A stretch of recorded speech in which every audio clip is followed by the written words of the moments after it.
Good morning, kids, and welcome back to a new video.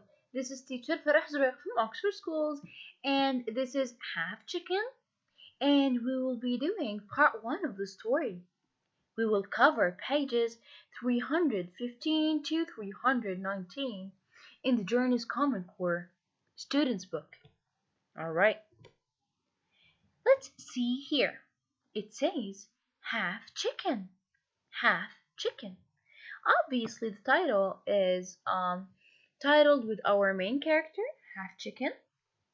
It is written by Alma Florida, illustrated by Kim Howard.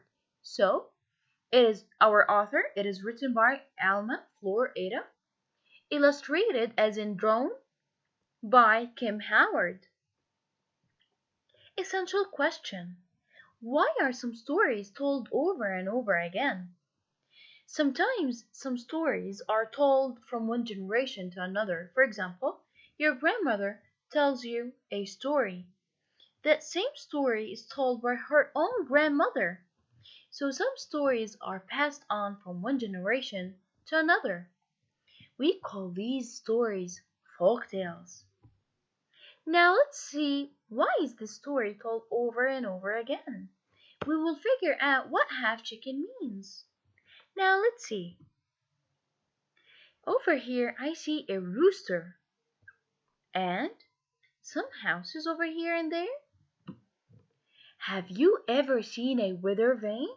What does that mean? What is a weather vane? A weather vane that is on top of the houses like this, and it has all the directions, the four ones: west, east, south, north. So it shows the four directions. But why some people put it on the roof of their houses? Why? Why do you think the illustrator drew the first thing in the picture, in the story, a rooster with one leg? Why do you think that? I need you to think carefully. Why we have here several roosters on top of these houses on the rooftops? Have you ever seen a weather vane? This is a weather vane.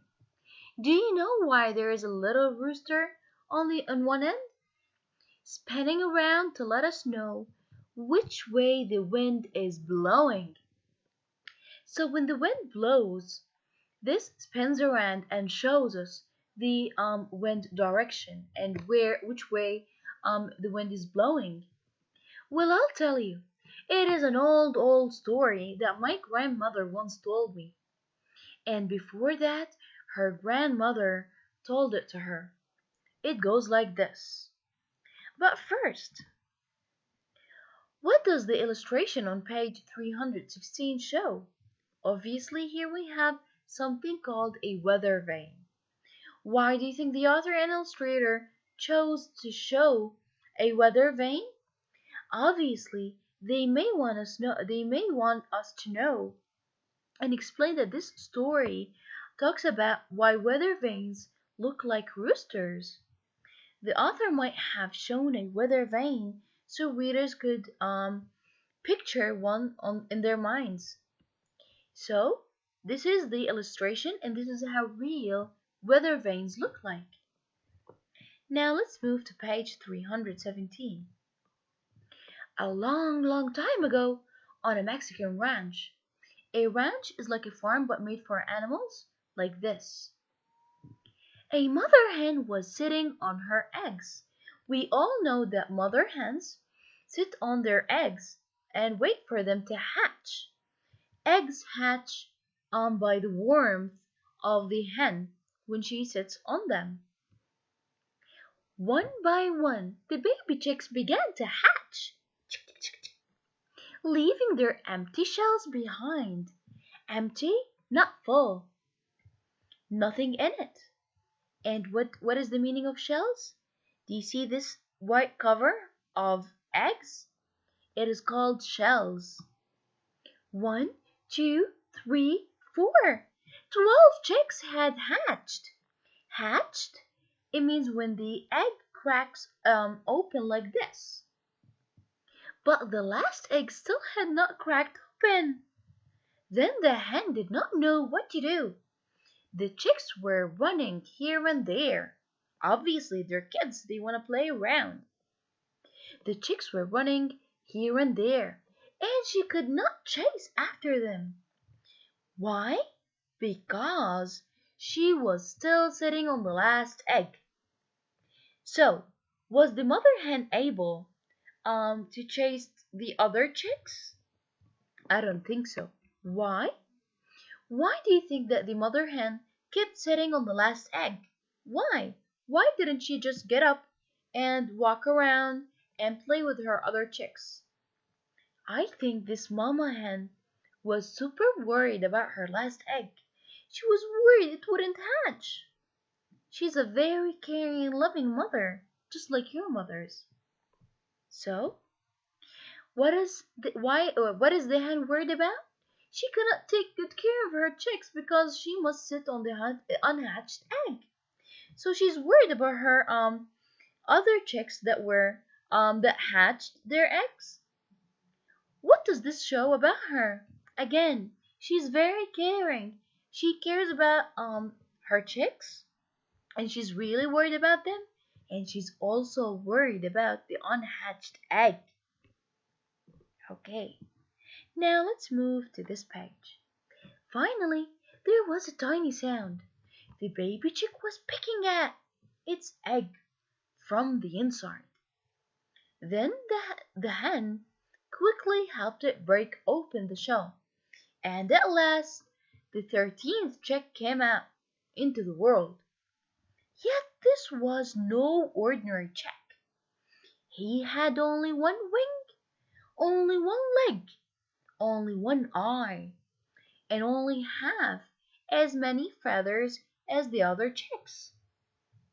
So, again, this chick is very different. Why? It only has one wing, one leg, one eye, and only half as many feathers as other chicks. So it was very different. What is surprising about the 13th chick as it hatches from the egg? It is very different from all the other chicks. He has only one leg, one eye, and half of the feathers of other chicks. This was page 318. In this page, it shows us why this chick, differed from all other chicks. Page 319. It was not long before everyone at the ranch knew that a very special chick had been born. The ducks told the turkeys told the pigeons told the swallows. The swallows are these fast birds over here, and the swallows flew over the fields, spreading the news to the cows grazing peacefully with their calves. So, these are the cows. Calves are the babies of the cows. The fierce balls are the male of the cows, and the swift horses. So, they were grazing peacefully means they were eating grass peacefully. Peacefully as in calmly, not fighting. Swift horses, it means fast. This is the bull. It is very fierce. So, people in this story, our animals, were spreading the news of the newborn chick. Why? Why was everyone talking about this chick? Because it only had one eye, one leg, and one wing, and not as many feathers as the other ones. It was different. It was special. So all of them were surprised. Well, this is the end of our video. I hope you liked it. Thank you for watching.